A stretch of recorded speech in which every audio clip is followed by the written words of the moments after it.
नमस्ते जी। वैदिक राज में आपका स्वागत है।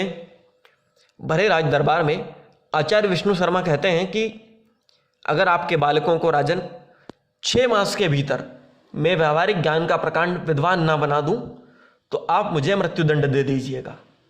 पूरी सभा स्तब्ध, सब मौन आश्चर्य से आचार्य को देखने लगे, क्योंकि जिन बालकों को व्यवहारिक ज्ञान का बिल्कुल भी अनुमान नहीं है, जिनके बारे में पूरे राज्य में और पड़ोसी राज्यों में यह खबर फैली हुई थी कि जो बालक बिल्कुल अयोग्य हैं उनको व्यवहारिक ज्ञान में मात्र 6 मास के भीतर प्रकांड पंडित बना देना, बड़ी अजीब शर्त और बड़ी अद्भुत बात।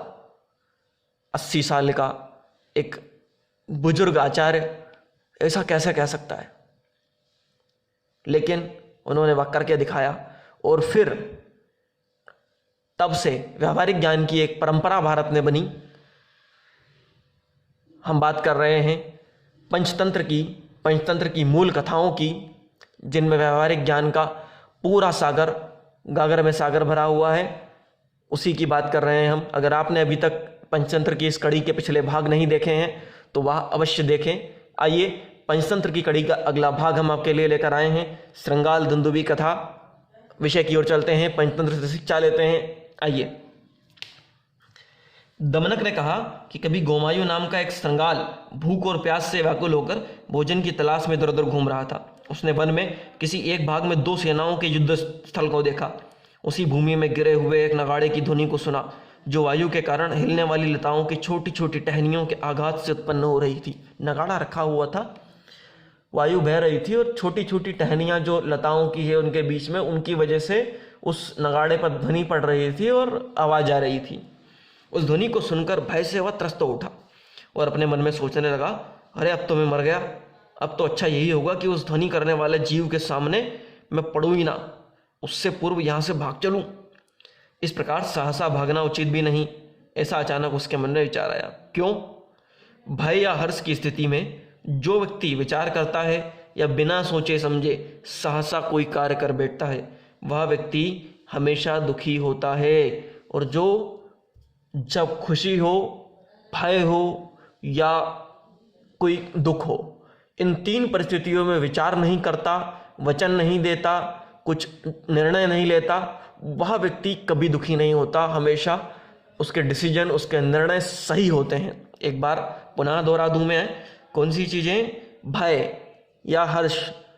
भय, हर्ष यानी कि सुख और दुख यानी कि गम की परिस्थितियाँ, 3 परिस्थिति जब व्यक्ति के सामने होती है तो उन स्थितियों में कभी भी कोई डिसीजन, कोई निर्णय नहीं लेना चाहिए, कोई विचार नहीं करना चाहिए किसी भी व्यवस्थित चीज़ के बारे में, और किसी भी व्यक्ति को कोई वचन नहीं देना चाहिए, वरना दुख उठाना पड़ता है, कष्ट उठाना पड़ता है।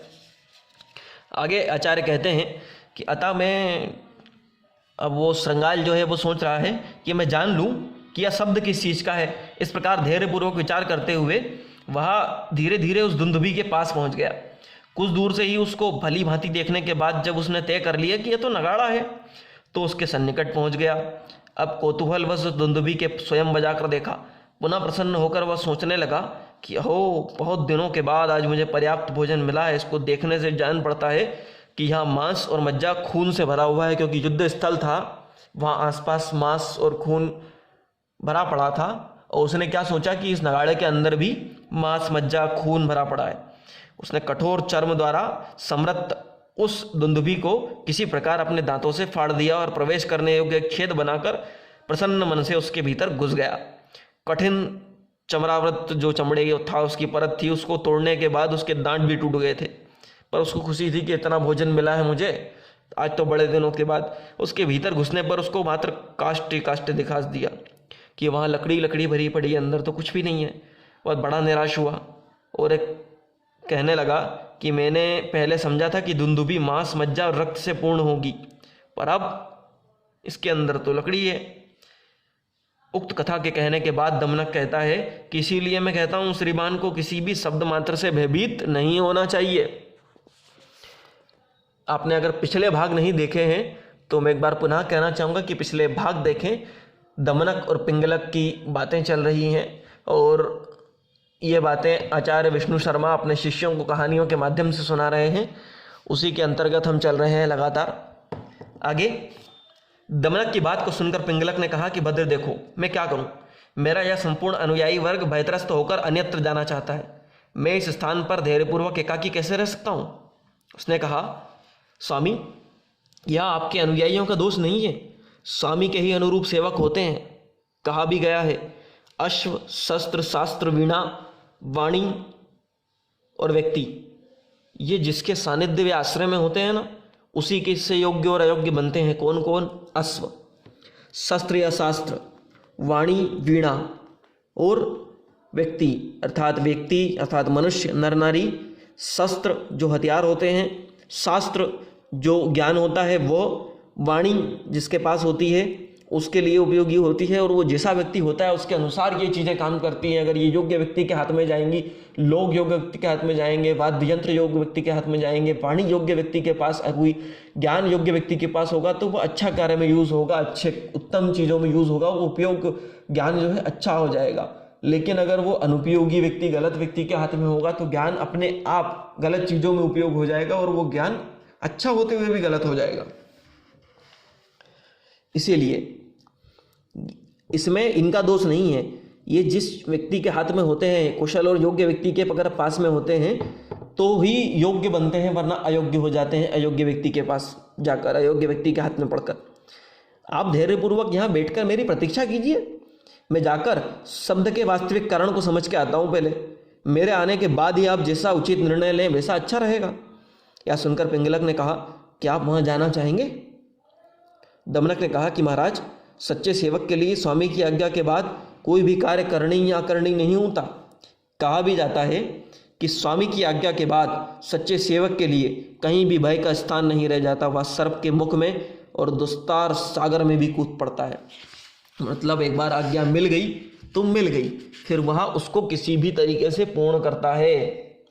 स्वामी का आदेश प्राप्त करने के पश्चात भी जो सेवक कार्य में सारतल्य और कठिन का विचार करता है वह प्रभु की सेवा के योग्य नहीं होता।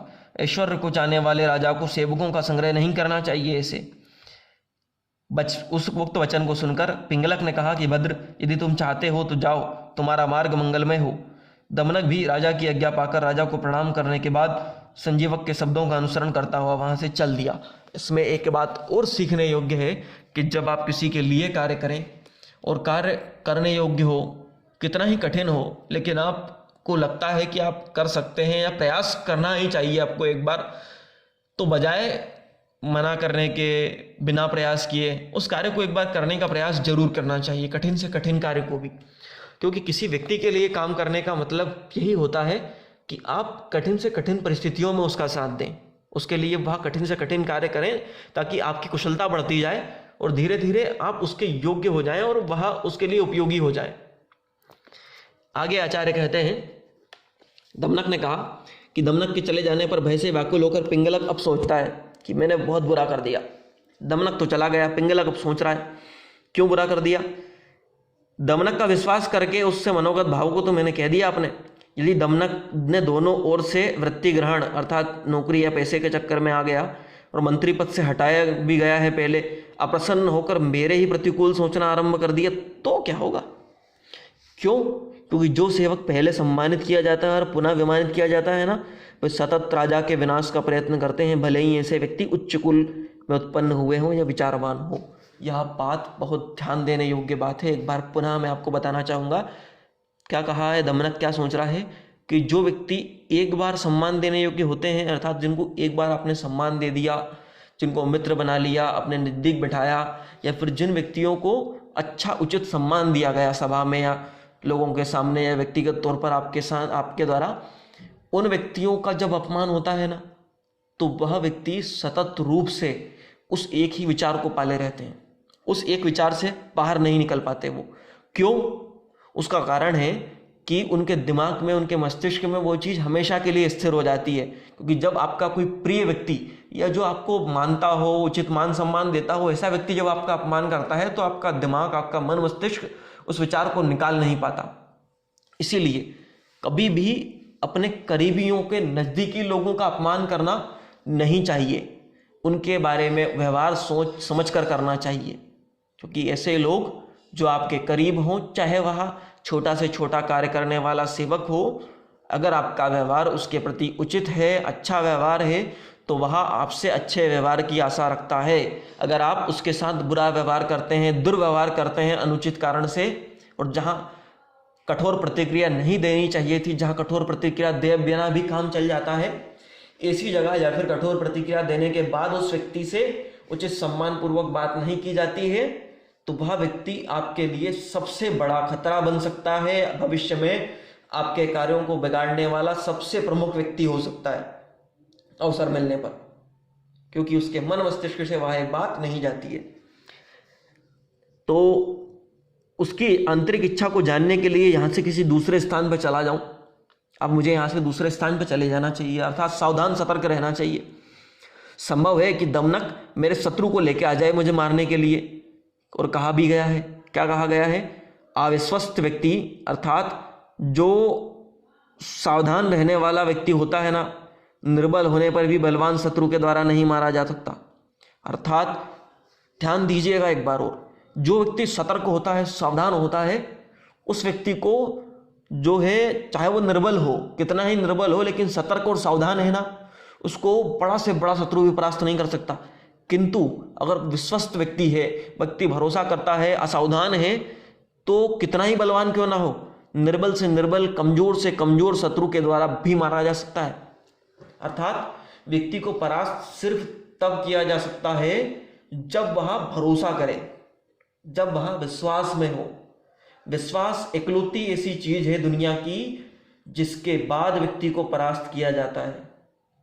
अतः आचार्य कहते हैं कि किसी भी परिस्थिति में, दमनक यह कह रहा है, आचार्य के माध्यम से, आचार्य कथा सुना रहे हैं बच्चों को, यह बात एक बार पुनः आपको याद दिला दूं। उन्होंने कहा है कि किसी भी परिस्थिति में विश्वास नहीं करना चाहिए, अर्थात लोगों पे भरोसा करना चाहिए, लेकिन सतर्क रहना चाहिए। जहां आपकी सावधानी खत्म हुई, वहीं से विनाश का अध्याय आरंभ होता है। अर्थात सिर्फ और सिर्फ तभी आपके साथ धोखा हो सकता है, तभी आप परास्त हो सकते हैं, तभी आप हार सकते हैं, तभी आपके साथ कोई भी छल कपट किया जा सकता है, जब आप विश्वास करते हैं, असावधान होते हैं। विश्वास से ज्यादा उचित शब्द यहां असावधानी है। जब आप असावधान होते हैं, भरोसा करके चल लेते हैं कि यहां कुछ नहीं होगा, जैसे रास्ते में गए, कुछ सोने की चीजें पहनकर चले गए, आपको लगा कि अरे कुछ नहीं, आजकल मार्केट में ऐसा कुछ हो नहीं रहा है, सब अच्छी जगह है, अच्छे लोग हैं, अपने तो लोग हैं, अपने साथ बाकी लोग भी हैं, भरोसा रखिए। हो सकता है ऐसी ही परिस्थिति में 90% अपराध जो होते हैं वह किए जाते हैं लोगों के साथ, क्योंकि आपको धोखा सिर्फ उस वक्त दिया जा सकता है जब आप सावधान नहीं होते हैं। इसीलिए हमेशा सावधान रहिए, भरोसा बहुत सोच समझ कर कीजिए। यही विजय का एकमात्र स्तंभ है।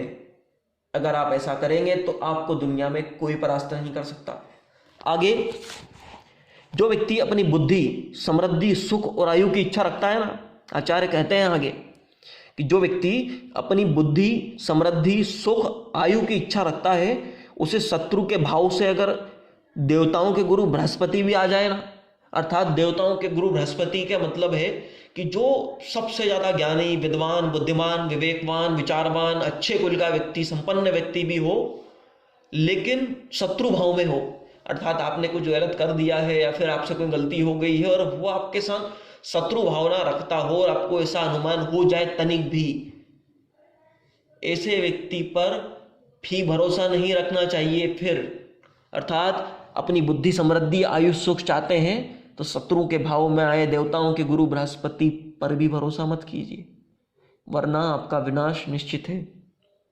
शपथ पूर्वक संधि भाव को प्राप्त शत्रु का भी विश्वास नहीं करना चाहिए, जो कसम खा ले कि हाँ अब हमारी संधि हो गई है और अब हम धोखा नहीं देंगे, ऐसे व्यक्ति का भी भरोसा नहीं करना चाहिए, क्योंकि राज्य के लोभ में पड़ा हुआ वृत्तासुर शपथ पूर्वक विश्वास उत्पन्न करने के पश्चात ही इंद्र से मारा गया था।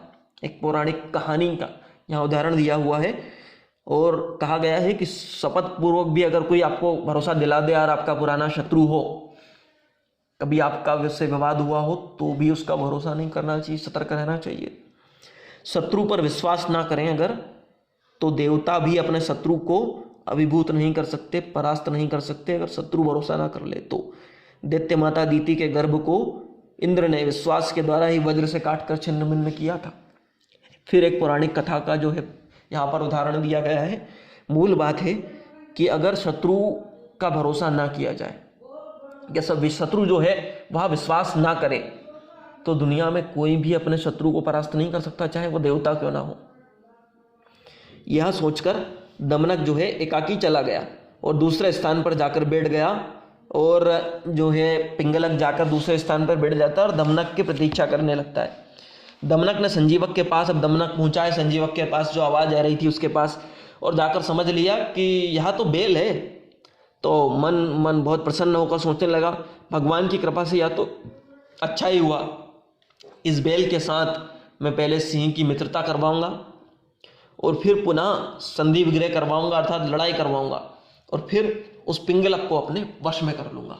ये क्या बात है, एक बार विचार कर लेने योग्य बात है। संधि विग्रह की नीति क्या होती है यह भी बताने का यहाँ पे प्रयास किया गया है। संधि विग्रह की नीति होती है कि भरोसा जीता। इसमें पहले अगर आपने पिछले भाग नहीं देखे हैं तो बार बार मैं आपको कह रहा हूँ कि पिछले भाग अवश्य सुने, ताकि आप एक व्यवस्थित तरीके से इन चीज़ों को समझ पाएं। यहाँ जो बात कही गई है पिछली एक बात से इसका लिंक है, इसका जुड़ाव है कि यदि जो संधि विग्रह की नीति है, संधि विग्रह की नीति के अंतर्गत व्यक्ति जो है अपने शत्रु को, शत्रु या फिर जो स्वामी होता है, जो भी आपका अधिकारी होता है, या फिर जो राजा वर्ग होते हैं वह, या फिर आप स्वयं हो, लेकिन लोगों पे लोग भरोसा कब करते हैं किसी व्यक्ति पे, तो इसके पहले हमने पढ़ा था कि भरोसा तभी किया जा सकता है जब सामने वाला व्यक्ति विपत्ति में होता है ना। अगर मैं विपत्ति में हूँ, कोई व्यक्ति विपत्ति में है, तो वह लोगों पे भरोसा करता है। राजा अगर विपत्ति में है तो मंत्रियों की बात सुनता है, चाहे मंत्री उसका दोस्त ही क्यों ना हो, लेकिन वह तब तक बात नहीं सुनेगा जब तक विपत्ति में हो। परिवार में भी आपने देखा होगा कि चाहे आपका सगा भाई हो, बहन हो, लोग तब तक बात सुनना नहीं चाहते जब तक वह विपरीत परिस्थिति में ना फंसे हो। तो इसका कहना है दमनक का कि अब जो है मैं क्या करूंगा कि बेल से डरा तो हुआ है ही सही राजा मेरा, पहले तो मैं इनकी संधि करवाऊंगा, तो मैं अच्छा बन जाऊंगा कि इसने संधि करवा दी डरा के, और फिर मैं इनकी लड़ाई करवाऊंगा, और फिर उस लड़ाई के वजह से फायदा उठा के और अपने राजा का प्रिय बन जाऊंगा। क्योंकि उसके लिए जब इससे खतरा रहेगा लड़ाई की परिस्थिति में, तो उसका प्रिय मैं ही रहूंगा, क्योंकि बचाव के लिए तो मैं ही हूं, मैं इसको सबसे ज्यादा जानता हूं। यह परिस्थिति, इतना पूरा प्लान उसने अपने मस्तिष्क में बनाया। आगे कहा भी गया है कि राजा जब तक किसी संकट में नहीं पड़ता तब तक मंत्रियों की कुलीनता, मित्रता आदि के कारण उनकी बातों को नहीं जानता है। अर्थात मैंने जो अभी आपको बात बताई वह बात आई है कि किसी भी आपत्ति और संकट में राजा या अधिकारी जब तक नहीं पड़ता है ना, दुनिया में कोई भी व्यक्ति के लिए यह बात बिल्कुल सत्य सिद्ध होती है, तब तक वह मंत्रियों की, अर्थात अपने लोगों की कुलीनता, मित्रता, पारिवारिक व्यवहार, किसी भी कारण से उनकी बातों को नहीं मानता है। अर्थात राजा मंत्रियों द्वारा निर्दिष्ट मार्ग पर तभी चलने को विवश होता है जबकि वह किसी संकट में फंसा होता है। कोई भी व्यक्ति जब तक संकट में नहीं फंसा होता दूसरों की बात नहीं मानता। आपत्ति में पड़ा हुआ राजा ही मंत्रियों के स्वार्थ साधन का अवलंबन बनता है। इसीलिए मंत्रीगण राजा के सतत आपत्तिग्रस्त होने की कामना करते रहते हैं। जैसे निरोग व्यक्ति वेद को नहीं जानता, कोई रोगी व्यक्ति ना हो, कोई व्यक्ति स्वस्थ हो, तो वो क्यों जानेगा डॉक्टर को, क्यों जानेगा चिकित्सक को, क्यों जानेगा वैद्य को, उसको कोई मतलब नहीं है। उसी प्रकार आपत्ति रहित राजा भी मंत्रियों को नहीं जानता, रोगी व्यक्ति ही वैद्य के पास जाता है। उसी प्रकार राजा जो है आपत्ति से ग्रस्त होकर ही सचिवों के पास जाता है। जैसे आज की भाषा में अगर कहें तो कोई राजनेता है, कोई अधिकार, कब अपने सचिवों के पास, अपने जो अधिकारी वर्ग है उनके पास जाता है, जब वो किसी परेशानी में फंसा हुआ होता है, जनता की तरफ से किसी दबाव में फंसा हुआ होता है, रास्ता नहीं मिलता तो जाता है, वरना जाएगा किसी भी परिस्थिति में नहीं जाएगा। व्यवहारिक रूप से आपने देखा होगा। ठीक उसी प्रकार, इस प्रकार सोचता हुआ पिंगलक की ओर वह चल पड़ा। पिंगलक ने जब उसको अपनी ओर आते देखा तो मनोगत भावों को छिपाते हुए पूर्ववत वहां जाके बैठ गया। दमनक भी पिंगलक के पास पहुंचकर प्रणाम आदि करके जाके बैठ गया। अब जो है उससे मिलके आ गया है और वहां बैठा हुआ है। दमनक ने बैठ जाने पर पिंगलक ने पूछा कि क्या आपने उस जीव को देखा? दमनक ने उत्तर दिया कि आपकी कृपा से देख लिया है। पिंगलक ने पुनः पूछा, क्या सचमुच आप उसे देखकर आए हैं? दमनक ने कहा कि क्या महाराज के समक्ष झूठ कहा जा सकता है? जो व्यक्ति राजाओं देवताओं के समक्ष थोड़ा भी झूठ बोलता है वह चाहे जितना भी महान क्यों ना हो तत्काल विनष्ट हो जाता है। और भी मनु ने कहा है कि राजा सर्वदेवमय होता है, राजाओं में सभी देवताओं का निवास होता है, अतः राजा को भी देवताओं के समान ही देखना चाहिए, कभी भी राजा को विपरीत भाव से नहीं देखना चाहिए। राजा के सर्वदेव होने पर उसकी एक विशेषता और होती है कि राजा के विपरीत अनुकूल आचरण करने पर अशुभ फल इसी जन्म में तत्काल मिल जाता है। देवताओं के प्रति प्रदर्शित आचरण का फल तो जन्म जन्मांतर में मिलता है। इस बात का अर्थ क्या हुआ? व्यावहारिक रूप से इस बात का अर्थ है कि कोई भी व्यक्ति, बड़ा व्यक्ति हो, अधिकारी वर्ग हो, आप घर में माता पिता को ले लीजिए, जो आपसे बड़े हों, प्रयास करना चाहिए कि उनसे झूठ ना बोले, क्योंकि परिस्थिति क्या होती है कि ज़्यादातर स्थितियों में आपका बोला हुआ झूठ कहीं ना कहीं से आके सच्चाई के मोड़ पे पकड़ में आ जाता है। ऐसी परिस्थिति में स्थिति ऐसी उत्पन्न होती है कि धीरे धीरे आपका पर से भरोसा उठने लगता है। व्यक्ति के दिमाग में एक बात फिट हो जाती है कि आप गड़बड़ कर सकते हैं। और विशेष रूप से जो बड़े अधिकारी होते हैं, जैसे कंपनी का मैनेजमेंट हो गया, सीईओ हो गया, या फिर कंपनी का मालिक हो गया, तो ऐसे लोग एक बार भी अगर भरोसा उठ गया, किसी को गड़बड़ करते देख लिया, तो उनके दिमाग में वो बात फिट हो जाती है कि ये व्यक्ति मुझे धोखा देता है। और हो भी क्यों ना, अगर आप भी उस जगह पे होंगे तो आप सब परिस्थितियों पर लगातार ध्यान नहीं दे पाएंगे, क्योंकि आप तक जो बातें पहुंचाई जाएंगी आप लगातार उन बातों से ग्रस्त होते हैं। और उस परिस्थिति में अगर कोई भी व्यक्ति आपको ऐसी करते हुए, कोई कृत्य करते हुए, चाहे गलती से ही पहली बार किया हो, दिख जाता है, तो उस परिस्थिति में वही व्यक्ति जो है कोई झूठ बोल देता है, वह व्यक्ति आपके ट्रिगर पे आ जाता है, वह व्यक्ति आपके सामने आ जाता है, वो उस व्यक्ति के प्रति आपका नजरिया वैसा हो जाता है। इसीलिए कहा गया है कि इनका परिणाम इसी जन्म में भोगना पड़ता है, अर्थात उस व्यक्ति की सतत नजर फिर आप पर रहती है, हर कार्य में आपके प्रति वह उस चीज को, उस कमजोरी को, उस कृत्य को आपके डालने का प्रयास करता है, चाहे आपकी गलती हो या ना हो। इसीलिए कभी भी ऐसे लोगों से झूठ नहीं बोलना चाहिए, बचना चाहिए ऐसी कृत्य करने से। पहली बात तो यह कि झूठ बोलना ही नहीं चाहिए। आगे कहा गया है कि दमनक की बात को सुनकर पिंगलक ने कहा कि ठीक है, आपने उसको देख लिया होगा, क्योंकि दीन जनों पर समर्थ जन क्रोध नहीं किया करते, यही कारण है कि उसने तुम्हें मारा नहीं। क्यों? क्योंकि विशाल वृक्षों को उखाड़ कर फेंक देने वाला पवन भी जो नीचे झुके हुए विनम्र तृण होते हैं उनको कुछ नहीं करता। शक्ति संपन्न जनों का प्रायः यह स्वभाव होता है कि वे दीनों पर पराक्रम कभी नहीं दिखाते। शक्तिमान पुरुष बलवानों के साथ ही अपना पराक्रम प्रकट करते हैं। क्यों? इसका भी एक कारण है, अभी हम बताते हैं। आगे कहा गया है कि अत्यंत शक्ति संपन्न गज भी अपने जो भ्रमर उसके आसपास दौड़ रहे होते हैं उन पर अपनी शक्ति का प्रदर्शन नहीं करता, क्रोध का प्रदर्शन नहीं करता। ये बात भी बड़ी व्यवहार की है, बड़ी ज्ञान की है और बड़े ध्यान देने योग्य बात है। विचार कीजिए कि जो व्यक्ति शक्ति संपन्न हो, अर्थात आपके पास शक्ति है और आप अपनी उस शक्ति का उपयोग कोई बच्चा चढ़ा के जा रहा है उस पर कर दें, क्या अच्छी बात है। आप जा रहे हैं और कोई भ्रमर आपके पास से गुजर जाए, बार बार आपको परेशान कर रहा हो, और अपना पूरा बल मात्र उस भ्रमर पे लगा दें, परेशान उसको मारने में, क्या यह उत्तम पुरुष के लक्षण है, उत्तम व्यक्ति के लक्षण है, उत्तम मनुष्य के लक्षण है? आपका पूरा ध्यान, आपकी पूरी ऊर्जा अनावश्यक कार्यों में व्यस्त हो जाएगी, और ये कोई बुद्धिमान व्यक्ति के लक्षण नहीं होते। वहां फिर जो लोग होते हैं, आपकी ऊर्जा की तुलना आप अगर छोटे व्यक्ति से या फिर आपसे कम शक्ति संपन्न व्यक्ति से आप पंगा ले लेते हैं, उस व्यक्ति से आप अपनी ऊर्जा व्यय करने लगते हैं, उस व्यक्ति से विवाद में, तो आपका स्तर उस व्यक्ति के स्तर का हो जाता है। इसीलिए ऐसी परिस्थिति में यह सीख भी है कि जब शक्ति आए तो उसका प्रयोग सिर्फ और सिर्फ अपने समकक्ष लोगों से विवाद में करना चाहिए। अपने से बड़े लोग जो हो उनके लिए अलग परिस्थितियां निर्मित होती हैं, और जो छोटे हों उन पर कभी भी शक्ति का उपयोग नहीं करना चाहिए। वहां आप भय तो दिखा सकते हैं लेकिन शक्ति का उपयोग नहीं करना चाहिए, क्योंकि ऐसी परिस्थिति में एक बार अगर आपने शक्ति का उपयोग कर लिया तो वहां आपका भय भी खत्म हो जाएगा। दूसरी चीज कि आप उस व्यक्ति के योग्य हो जाएंगे, उस व्यक्ति के लेवल के हो जाएंगे सीधे जाकर। यह बात यहां कही गई है, इस बात को हमेशा ध्यान रखें कि जो शक्ति संपन्न व्यक्ति हैं वह कभी भी अपने से निर्बल व्यक्ति पर बल का प्रयोग ना करें। आप अपने से कमजोर व्यक्ति के साथ अगर अपने बल का, अपनी क्षमताओं का प्रदर्शन करते हैं तो यहाँ धीरे धीरे आपकी जो क्षमताएं हैं वो उस व्यक्ति के स्तर की होती जाती है। इसीलिए इस बात का विशेष रूप से ध्यान रखें।